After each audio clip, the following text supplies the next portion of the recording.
Hey, what's up, car fam? Most people clicking on this video share the same enthusiasm for the 2023 Honda Civic Type R as I do.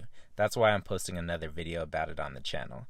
We simply can't get enough of it. I know I can't. If you already own it, what color did you get? If you're planning on getting one in the future, what color do you want to get? Leave a comment below.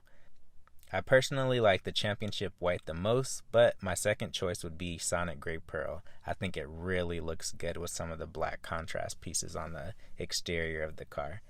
The FL5 also looks great in other colors too, especially red. It just really stands out with all the black trimming around the car. I'm also curious what you think about the optional 19-inch forged wheels. I think they look really good, and for some reason they just remind me of the 2000 Civic Si wheels. They just have this iconic kind of throwback look. I just think they look really cool.